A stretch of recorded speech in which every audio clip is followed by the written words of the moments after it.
পুলিশের গায়ে দিচ্ছে, পুলিশের গায়ে দিচ্ছে, পুলিশের গায়ে দিচ্ছে, মিডিয়ার গায়ে দিচ্ছে,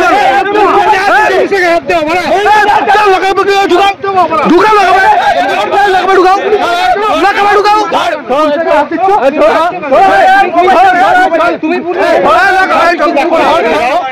এটা যাদবপুর না সাধারণ ছাত্রছাত্রীদের হ্যাকেল করবে, এটা যাদবপুর নয়, সাধারণ ছাত্রছাত্রীদের আটকানো হচ্ছে, সেটা বরদাস্ত করা হবে।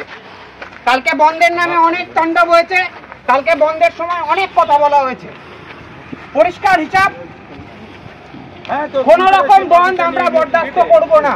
সাধারণ ছাত্রছাত্রীদের হ্যাকেল করলে সেখানে তৃণমূল ছাত্র পরিষদ লড়াই করবে, সেখানে লড়াই করবে। সাধারণ ছাত্রছাত্রীদের বিভিন্নভাবে হ্যাকেল ঘটেছে, যা ঘটনা চলছে আমাদের রাজ্যে, আপনি দেখছেন যে গত 2 তারিখ আপনি দেখেছেন যে শিক্ষামন্ত্রী গাড়ির চাকা ছাত্র ভাইয়ের রক্তে মাখা, ছাত্রদের রক্তে মাখা, ফলে শিক্ষামন্ত্রী গাড়ির চাকা ছাত্রদের রক্তে স্বাদ পেয়ে গেছে। এখন সেই শিক্ষামন্ত্রীর অনুগামী যারা গোটা রাজ্যে ছড়িয়ে আছে, যে হলিগঞ্জ বাহিনী সারা রাজ্যে ছড়িয়ে আছে, সেই তাদের রক্তের স্বাদ দরকার। ওরা বলে যাদবপুরকে মুক্তাঞ্চল করতে দেবো না। আসলে যাদবপুর মুক্তাঞ্চল, যাদবপুর হচ্ছে পড়াশোনার জায়গা। ওখানে আমাদের রাজ্যের সেরা বিশ্ববিদ্যালয় যাদবপুর, ওখানে মেধাবী ছাত্ররা পড়াশোনা করে, তাদের চিন্তা চেতনা এদের থেকে অনেক বেশি উন্নত। বলে যারা চিন্তা করতে পারে, যাদের চেতনা বিকশিত, তারা কখনো এই ধরনের অসভ্যতাকে প্রশ্রয় দেয় না।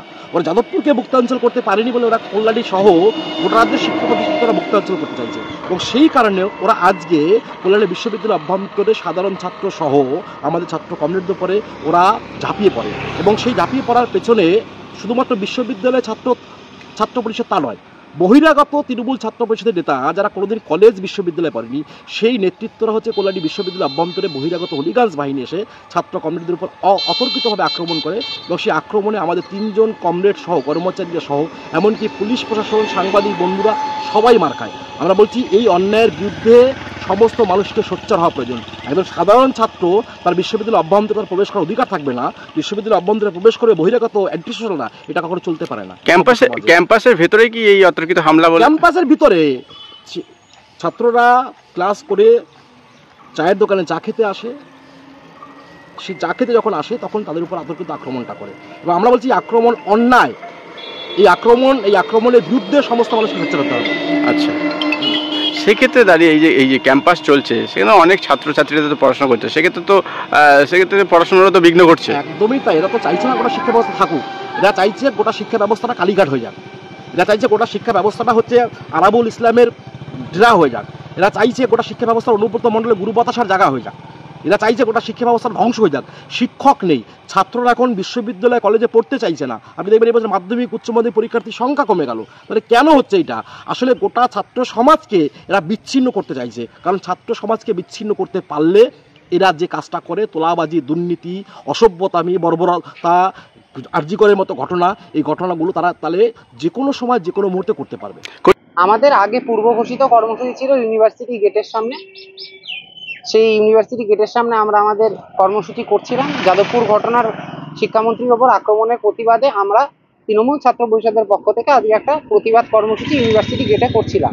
সেই কর্মসূচি আমরা সমাপ্ত করে যখন আমাদের স্টুডেন্টরা, যারা ইউনিভার্সিটির স্টুডেন্ট, তারা ফিরছিল ইউনিভার্সিটির বিভিন্ন ক্যাম্পাসে, তখন একটা চায়ের দোকান আছে ইউনিভার্সিটিতে, সেই ইউনিভার্সিটির চায়ের দোকানের ওখানে বেশ কিছু মব, এসএফআই এবং এসএফআইয়ের যে কর্মচারী সংগঠন, কল্যাণী বিশ্ববিদ্যালয়ের যারা যারা সিপিএম করে তাদের কর্মচারী সংগঠন ওখানে ছিল, এবং তারা আমাদের দলীয় কর্মীদের ওপর, তৃণমূল ছাত্র পরিষদের কর্মীদের ওপর প্রথমে আক্রমণ করে। সেই আক্রমণ, এবার সবার তার নিজের আত্মরক্ষার অধিকার রয়েছে, সেই আত্মরক্ষার অধিকারে আমরা আত্মরক্ষা করেছি। আমাদের কর্মীরা বরং আহত হয়েছে। আমাদের 2 জন কর্মী, আমাদের কল্যাণী বিশ্ববিদ্যালয় তৃণমূল ছাত্র পরিষদের সভাপতি আশিস পাশে দাঁড়িয়ে রয়েছে, আশিসের বুকে ইঞ্জুরি হয়েছে ইতিমধ্যেই, জেএনএম থেকে আশিস ঘুরে এখানে এসে দাঁড়িয়েছে। জাস্ট ইয়াসিন, আমাদের রিসার্চ স্কলার ইউনিট তৃণমূল ছাত্র পরিষদের, তার সভাপতি আক্রান্ত। বেশ কিছু ছাত্রছাত্রী, সুমন বলে আমাদের একজন ছাত্র আক্রান্ত হয়েছে, মেনলি হচ্ছে বিশাল আক্রান্ত হয়েছে, যারা তৃণমূল ছাত্র পরিষদ করে এখানকার কর্মচারী ফেডারেশন সিপিএম এর, যাদের বয়স প্রায় 50-55, তারা যেভাবে ছাত্রছাত্রীদের উপরে আজকে আক্রমণ করলো, আমরা তার তীব্র ধিক্কার জানাচ্ছি। দেখা গেছে যে এমনকি সাদা পোশাকের পুলিশ সেখানে কর্মরত ছিল, তাদের মোবাইল কেড়ে নেওয়া হয়েছে, সংবাদ মাধ্যমের মোবাইল কেড়ে নেওয়া হয়েছে, মারামারি ভিডিও প্রকাশ্যে, তোমাদের সবাইকে দেখা গেছে। কি বলবে এটা? না, আমাদের সমস্ত বহিরাগত যারা ভিতরে ছিল টিএমসিপি এবং তাদের বহিরাগত আমাদের গেটে, কল্যাণী বিশ্ববিদ্যালয়ের গেটের বাইরে কর্মসূচি ছিল। আমরা যারা শহরে জেলায় রাজনীতি করি তারা গেটের বাইরে কর্মসূচি করছিলাম, যারা স্টুডেন্ট কল্যাণী বিশ্ববিদ্যালয়ের ভ্যালিড স্টুডেন্ট তারা বিশ্ববিদ্যালয়ের ভেতরে প্রবেশ করে, তাদেরকে প্রথমে মারা হয় এবং তাদের রীতিমতো মাটিতে ফেলে এখানকার কর্মচারী ফেডারেশনের যিনি রয়েছেন মনোজবাবু, তিনি নিজে আক্রমণাত্মকভাবে, আপনাদের কাছে ভিডিও থাকলে নিশ্চয়ই দেখে নেবেন, তিনি আক্রমণাত্মকভাবে স্টুডেন্টদের লাথি মারে, চড় মারে।